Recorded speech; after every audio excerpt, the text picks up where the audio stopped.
Assalamualaikum warahmatullahi wabarakatuh. Oke anak-anak, selamat berjumpa kembali ya dengan saya Pak Yayan Febriantoro. Oke, nanti di sini kita akan belajar tentang himpunan. Nah, himpunan ini merupakan materi yang baru untuk kalian, jadi nanti tolong dicermati dengan baik ya. Oke. Nah, pada materi himpunan, nanti kalian akan mempelajari beberapa subbab. Nah, nanti di sini kalian bisa cermati semuanya. Untuk yang pertama nanti kita akan fokus pada konsep himpunan dulu. Oke, langsung saja kita mulai ya. Nah, anak-anak, dulu ketika kalian SD pernah dengar kata himpunan ya. Nah, himpunan itu kata kuncinya adalah kumpul. Kita berhimpun, berarti kita berkumpul. Nah, untuk itu definisi dari himpunan itu hampir sama dengan itu. Nah, bisa kita cermati. Himpunan merupakan kumpulan benda-benda atau objek yang dapat didefinisikan dengan jelas. Nah, kata kunci di sini adalah benda-benda atau objek yang dapat didefinisikan dengan jelas. Nah, saya misalnya memiliki contoh seperti ini. Kumpulan atau rombongan siswa kelas 7 MTS Negeri 6 Sleman yang berwisata ke Malang. Kemudian, kumpulan bunga-bunga yang indah. Nah, dari kedua contoh ini, nanti bisa kita tentukan mana yang himpunan atau mana yang bukan himpunan. Himpunan tadi adalah kumpulan objek yang dapat didefinisikan dengan jelas. Artinya, dari dua ini kita lihat, misalnya ini, kumpulan atau rombongan siswa kelas 7 yang berwisata ke Malang. Ini jelas atau tidak? Jelas, karena apa? Subjek dan orangnya ada, yaitu siswa kelas 7 MTS Negeri 6 Sleman dan wisata ke Malang. Jadi ini jelas, bisa didefinisikan. Artinya, contoh yang ini merupakan himpunan. Nah, kita cermati contoh berikutnya. Kumpulan bunga-bunga yang indah. Oke, misalnya ada contoh bunga mawar. Menurut saya, mawar itu indah. Tetapi menurut orang lain, mawar itu tidak indah. Nah, di situ berarti terjadi pertentangan. Nah, kalau terjadi pertentangan seperti itu, berarti itu bukan himpunan. Artinya apa? Artinya kumpulan bunga-bunga yang indah ini tidak dapat didefinisikan dengan jelas. Gitu ya. Oke, kita lanjutkan. Nah, saya memiliki contoh berikutnya. Nanti ada beberapa contoh di sini. Nah, dari contoh ini nanti bisa kita petakan mana yang merupakan himpunan, mana yang bukan merupakan himpunan. Oke, langsung saja. Oke, yang pertama adalah kumpulan makanan enak.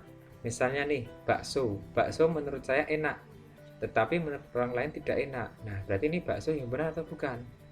Nah, karena terjadi pertentangan berarti bukan himpunan. Nah, kemudian contoh yang kedua. Kumpulan anak yang berusia 12 tahun. Nah, berusia 12 tahun ini jelas ya. Si A berusia 12 tahun, si B 12 tahun, si C 12 tahun. Nah, semua orang setuju. Nah, berarti ini merupakan himpunan. Nah, kemudian ini, kumpulan siswa yang cerdas. Oke, misalnya Ali. Ali itu menurut saya anak yang cerdas. Tetapi menurut orang lain belum tentu cerdas. Berarti kumpulan siswa yang cerdas ini merupakan himpunan atau bukan? Bukan, karena tidak didefinisikan dengan jelas. Kemudian, kumpulan bilangan asli yang genap. Bilangan asli itu kan terdiri dari 1, 2, 3, dan seterusnya. Nah, di sini ada kata-kata genap. Berarti kita ngambil yang genap saja. 2, 4, 6, dan seterusnya. Berarti ini jelas ya, berarti merupakan himpunan. Nah, kemudian ini, kumpulan pulau-pulau di Indonesia. Di Indonesia kan banyak pulau ya, dan itu sudah jelas, misalnya Pulau Jawa, Sumatera, Kalimantan, dan seterusnya. Berarti ini merupakan himpunan. Nah, kemudian ini, kumpulan bunga yang indah. Nah, tadi, misalnya bunga melati, menurut saya tidak indah, menurut orang lain indah. Oh, berarti ini terjadi pertentangan. Berarti himpunan atau bukan? Bukan. Nah, jadi sudah bisa ya. Oke, kita lanjutkan. Nah, selanjutnya adalah notasi dan keanggotaan suatu himpunan. Nah, himpunan selalu dinyatakan dengan huruf kapital. Nah, nanti dalam penulisan himpunan itu kita tulis dengan huruf kapital A, B, C, D, E, dan seterusnya. Kemudian anggotanya nanti dinyatakan dengan huruf kecil dan nanti anggotanya itu dalam kurung kurawal dan anggotanya itu dipisahkan dengan tanda koma. Nah, kemudian ini kata kunci yang berikutnya adalah anggota yang sama cukup ditulis 1 kali. Oke, kita beri contoh. Yang pertama adalah himpunan huruf vokal dapat kita tulis dengan V sama dengan kurung kurawal ya. Terus kemudian A, I, U, E, O, dan kita tutup. Nah, dengan begitu anggotanya adalah A, I, U, E, dan O. Jadi penulisannya dengan huruf kapital, kemudian disama dengan dan diberi kurung kurawal, serta anggotanya diberi tanda koma. Gitu ya. Nah, begitu pula dengan ini bilangan cacah seperti ini. Kemudian, ini contoh yang lain adalah K adalah himpunan huruf pembentuk kata matematika. Nah, dapat kita tulis K sama dengan M, A, T, E, I, K. Nah, di sini anggota yang sama cukup kita tuliskan 1 kali. Bukan seperti ini, bukan kita tulis matematika. Ini adalah yang salah. Nah, dalam susunannya itu boleh berbeda, bisa matematik seperti ini atau kita susun yang lain seperti ini, katemi seperti ini, gitu ya. Nah, untuk anggota himpunan pada contoh 1 dan 3 ini kita sebut sebagai himpunan berhingga ya. Kenapa? Karena anggotanya terbatas. Pada contoh nomor 1 ini anggotanya adalah A, I, U, E, dan O. Kemudian pada contoh 3 juga terbatas, yaitu anggotanya M, A, T, E, I, dan K. Itu ya. Nah, sedangkan untuk contoh nomor 2 itu mempunyai anggota yang tak terbatas. Ini anggotanya tidak terbatas. Nanti dicirikan dengan tanda koma, kemudian diikuti dengan tanda titik 3 di belakangnya. Nah, nanti untuk yang nomor 2 ini kita beri nama himpunan tak berhingga. Itu ya. Oke, untuk berikutnya anggota himpunan. Nah, anggota himpunan nanti dapat dituliskan seperti ini. Bila X anggota A, maka dituliskan X anggota A. Simbol dari anggota seperti huruf E. Kemudian, jika X bukan anggota dari A, maka bisa kita tuliskan X bukan anggota dari A. E, kemudian kita beri coret. Nah, dalam menentukan banyaknya anggota suatu himpunan, kita hitung anggota himpunan tersebut. Dan banyaknya anggota himpunan nanti dinyatakan dengan N. Nah, di sini dicontohkan himpunan A, berarti dinyatakan dengan gimana?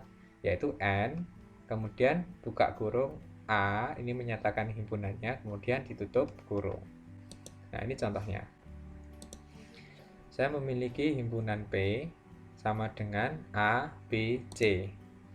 Nah, bisa kita tuliskan A itu anggota dari P, B anggota dari B, dan C anggota dari B. Nah, maka himpunan P anggota-anggotanya adalah A, B, C. Maka banyaknya anggota himpunan dari P adalah 3, yaitu A, B, dan C. Nah, untuk berikutnya kita akan menyatakan suatu himpunan. Dalam menyatakan suatu himpunan nanti ada 3 cara. Cara yang pertama adalah dengan kata-kata. Nah, dengan kata-kata ini nanti kita menuliskan suatu himpunan dengan kata-kata atau pernyataan untuk menunjukkan syarat keanggotaannya yang dinyatakan dengan jelas. Nah, kemudian dengan cara mendaftar, nanti kita daftar anggota-anggotanya. Kemudian dengan cara pembentuk atau notasi pembentuk himpunan.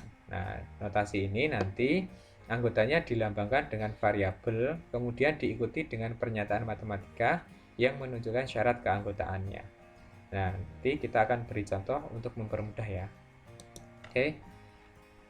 Berikutnya adalah contoh. Nah, nanti contoh kita dalam menyatakan suatu himpunan. Nah, saya memiliki soal seperti ini. Himpunan bilangan ganjil antara 10 sampai 30. Nah, bisa kita jawab, kata kuncinya adalah himpunan bilangan ganjil antara 10 sampai 30 ini kita beri nama himpunan B. Nah, kalau dengan kata-kata berarti seperti ini. Himpunan B adalah himpunan bilangan ganjil antara 10 sampai 30, yaitu 11, 13, 15, 17, 19, 21, 23, 25, 27, dan 29.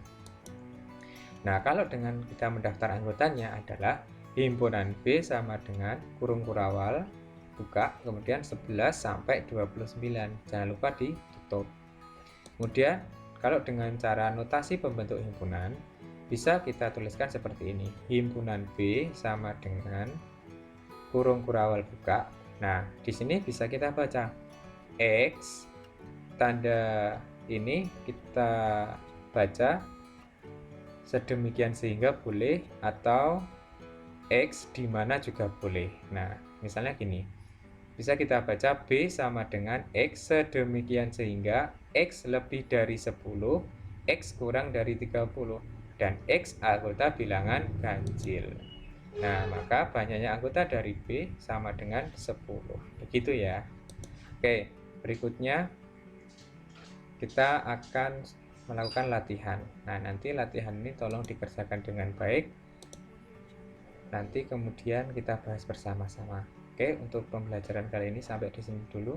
Kalau ada pertanyaan silahkan ditanyakan. Oke, assalamualaikum warahmatullahi wabarakatuh.